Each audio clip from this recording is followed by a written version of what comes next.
I went to occupy the lines of the Lauter. 23 years before, we had defended them, but then they were in good condition.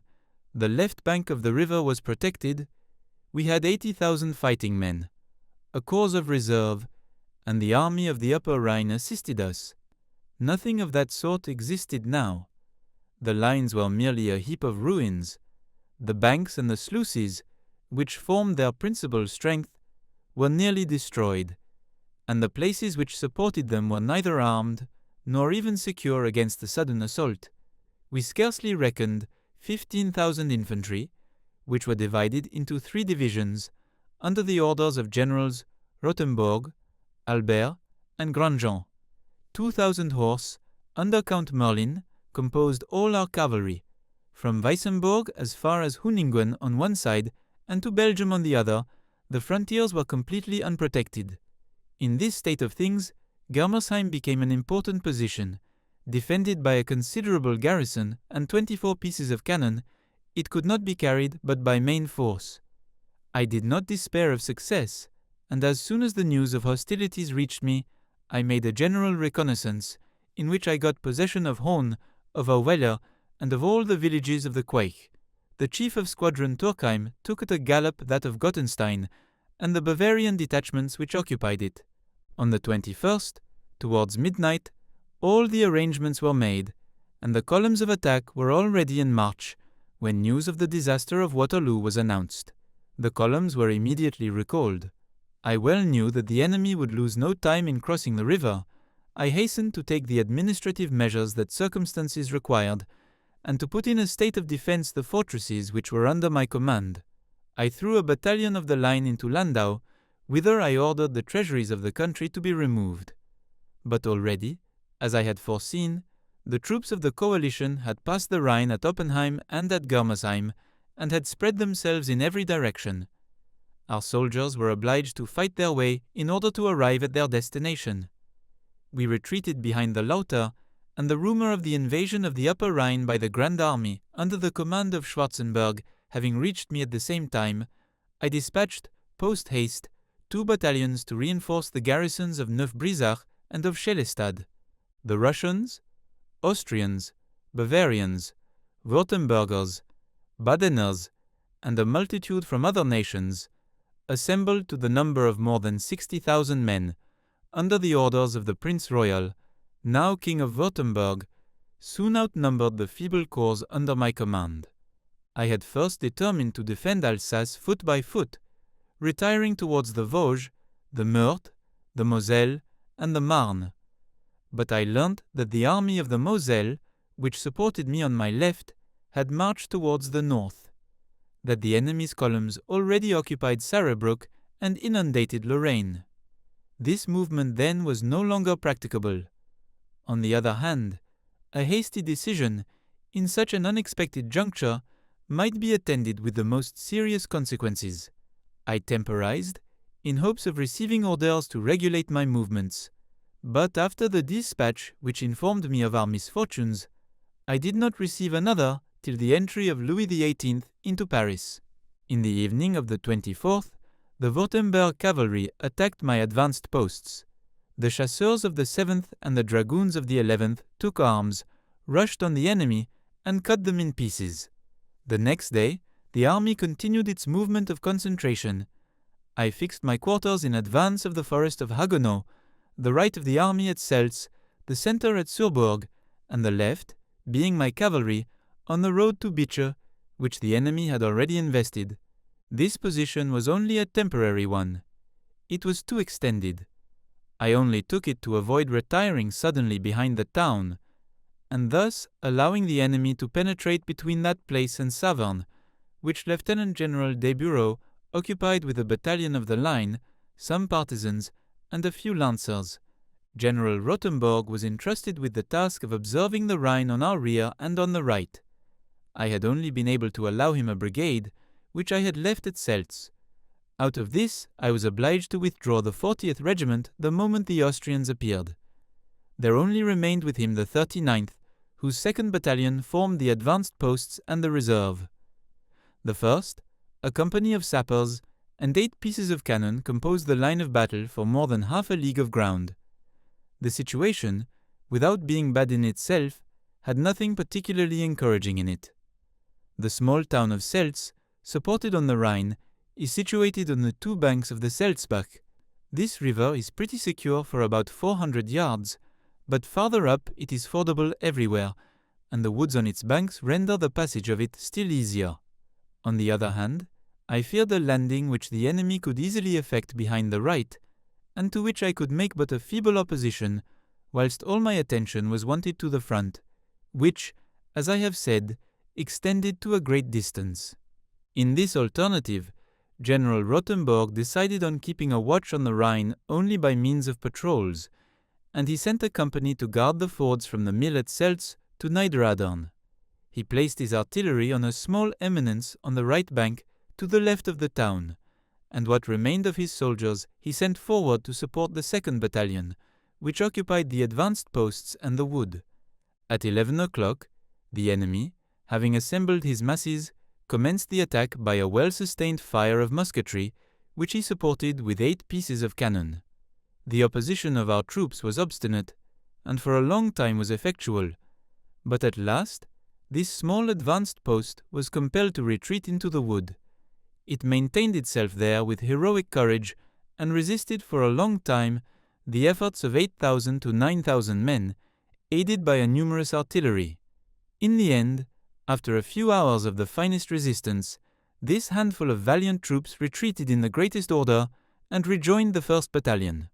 Emboldened by this success, our adversaries brought down their masses. They debouched by the main road and marched on Seltz, of which they thought to get possession without difficulty. We allowed them to come up under the fire of our batteries. As soon as they could play, a tremendous discharge carried death into their ranks. Encouraged by their numbers, they nevertheless continued to advance, and the combat recommenced with more vigor than before. But, constantly repelled by the valor of our soldiers and mowed down by the French artillery, the Austrians in the end gave way and retired in confusion into the wood. Their movements from that time became uncertain, and they hesitated a long time on what they should do. Our cannon continued to carry destruction into their ranks. Attack was not more dangerous than inaction. They again advanced and succeeded in getting possession of the part of the town situated on the left bank. But this triumph cost them dear.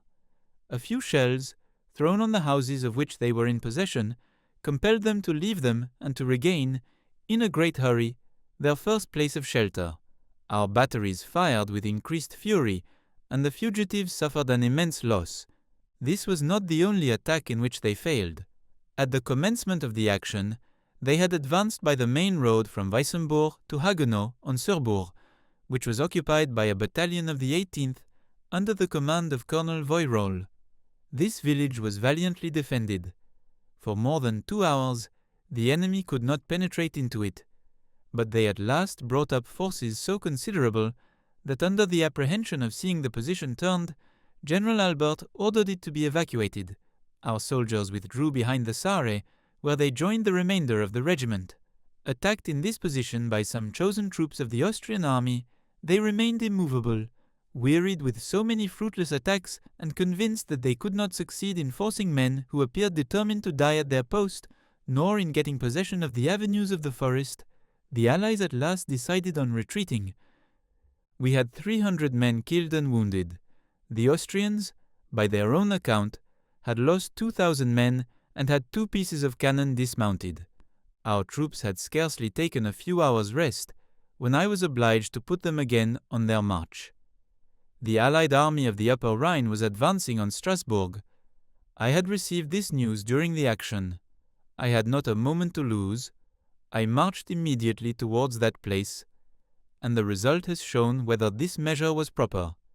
It was during this retreat that the soldiers heard of the disastrous Battle of Waterloo and the Emperor's abdication, which, until that moment, I had carefully concealed from them. These events produced a universal discouragement, and desertion soon found its way among them. Fatal projects entered the minds even of those who were least carried away by passion. Excited by malevolence, some wished to return to their homes. Others proposed to throw themselves as partisans into the Vosges. I was immediately informed of these intentions. I directly foresaw what terrible consequences they might produce. I issued an order of the day. It succeeded. Their minds were tranquilized, but it was not long before anxiety revived. When we reached Haguenau, the regiment, formerly so illustrious, loudly proclaimed the design of quitting the army and of repairing with its artillery into the mountains. The cannon were already harnessed, and one battalion had taken up its arms. I was informed of it. I rushed to the spot. I took in my hand the eagle of the rebels, and placing myself in the midst of them, said, "Soldiers, I learn that it is proposed among you to desert us. In an hour's time we shall fight. Do you wish the Austrians to think that you have fled from the field of honor? Let the brave swear never to quit their eagles or their general-in-chief. I grant permission to the cowards to depart." At these words, all exclaimed, "Long live Rapp! Long live our general!" Everyone swore to die by his standard, and tranquillity was restored. We immediately began our march and reached the Souffel, 2 leagues in advance of Strasbourg. The 15th Division had its right on the river Ill, its center at Hohenheim, its left at Souffel-Weiersheim, and extended to the road from Brumpt. The 16th occupied Lampertheim, Mundolsheim, and the 3 villages of Hausbergen, with its left resting on the road from Saverne. Lastly, the 17th was in columns on the road from Molsheim, with 2 regiments of cavalry. 2 others were placed in the rear of the 15th Division at Bischheim. Such was the situation of our troops on the morning of the 28th, when the enemy attacked with impetuosity the village of Lampertheim, which was occupied by a battalion of the 10th, under the command of General Bührmann. This battalion alone sustained, for a long time, the attacks of 8,000 infantry and the continued firing of 6 pieces of cannon. However, as the number of the assailants was continually increasing, it withdrew behind the river and, conformably to its orders, stationed itself at Mundolsheim. The enemy's columns, from 40,000 to 50,000 men strong, advanced immediately by the roads from Brumpt and Bischwiller. All these arrangements, and the masses of cavalry which covered the first of these roads, announced that their project was to separate the divisions of Generals Rothenburg and Albert in order to overwhelm the latter. I did not mistake the design of the Allies, but I had not the power of uniting my troops, which had deployed in an immense plain and were already engaged throughout the whole line. There only remained one expedient. I adopted it immediately. Fortunately, it was a most fatal one for the enemy. I closed the 10th Regiment into columns in the very midst of the firing. I ordered the 32nd to advance, and I moved it in echelon after having formed it into a square. The rest of the division of Albert remained in reserve on the height of Hiederhausbergen. Defending the ground foot by foot, General Rothenburg changed the front of his division, throwing his left wing into the rear, and proceeded to cover the villages of Hohenheim, Bischheim, and Schiltigheim, threatening the flank of the troops which were engaged between these 2 divisions. This was according to his orders. The 103rd was placed on the road from Brumpt, and the 36th left Souffel-Weiersheim to support it. But scarcely had it begun to march when the Allies attacked the village. I immediately dispatched a company to defend this important position. Our soldiers advanced to it, running, but our adversaries had taken possession of it before they could arrive. Captain Chauvin supported with extraordinary courage the fire of a cloud of sharpshooters, and thus gave time for General Fririon to come up. This officer left a battalion and 4 pieces of cannon to cover the road, and advanced in charging time with the rest of his forces. General Guden seconded this movement and maneuvered on the road from Bischwiller. The Austrians gave way and withdrew, but the reinforcements which they received every moment left our troops no chance of maintaining their position. On the other hand, the assailants had outflanked the 10th, and the moment had arrived for effecting the movement which I had ordered. Consequently, the 16th Division wheeled back its left wing perpendicularly to the rear, while it preserved the head of Hohenheim, from whence our artillery raked the enemy in flank and rear. At the same time, the gallant General Bührmann, attacked on every side and already surrounded, sallied forth from Mundolsheim at the head of the 10th, and retreated without disorder towards the division. The Austrians on their side advanced on the road from Brumpt with enormous masses of cavalry and infantry, supported by a formidable artillery. They penetrated between the two divisions and arrived without obstacle on 4 pieces of cannon, which had been continually pouring discharges of grapeshot on their columns. They were taken, but the enemy presented his flank to the troops of General Rottenburg and to 2 regiments of cavalry which were on his front. I took advantage of this circumstance, put myself at the head of the 11th Dragoons and the 7th Horse Chasseurs, and made a rapid charge. I routed the first line, penetrated the second, and overthrew everything that offered me any resistance. We made a dreadful slaughter of the Austrian and Württemberg cavalry. At the same time, the 32nd came up at the charge in close columns and prevented them from rallying. They were thrown back on their own infantry, whom they put to flight. General Rottenburg, on his side, pushed forward his right wing and opened on the enemy, who defiled in confusion before his columns, a most destructive fire of artillery and musketry. In an instant, the field of battle was covered with the slain, and the immense army of the Prince of Württemberg was routed. The defeat was so complete that baggage, which was 2 leagues in the rear, was attacked and plundered, and the prince himself lost his equipages. The confusion extended itself as far as Haguenau and would have gone still farther if 30,000 Russians, who came up from Weissenbourg, had not by their presence encouraged the fugitives. The night which came on, and the risk that there would have been in adventuring against forces so superior to our own, prevented us from profiting by our successes. We could not retake our artillery. The enemy had made haste to remove it to his rear. It cost him very dearly to keep it. He had from 1,500 to 2,000 men killed, and a still more considerable number wounded. On our side, there were about 700 killed and wounded. Of this number were 2 captains of light artillery, Favier and Dandlo, both wounded in defending their cannon, and Colonel Montagnier, who performed such signal service on this occasion. The enemy's general revenged himself for this defeat by devastation. The day after the battle, he set on fire the village of Souffel under the pretext that the peasants had fired on his troops.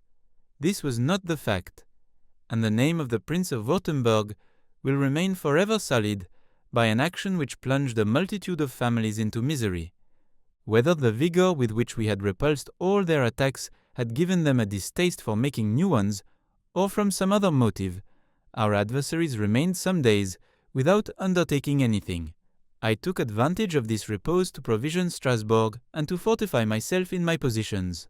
I also had time to give all commanders of places who were under my command the most precise instructions. Meantime, the Allied army continued to increase. Fresh corps arrived every day to swell its numbers. Very soon, 70,000 men deployed before us and pressed us on every side. Flags of truce came one after the other without having any marked object in view. I proposed to the enemy's general a suspension of arms, during which I might send an officer to Paris and receive orders from the government.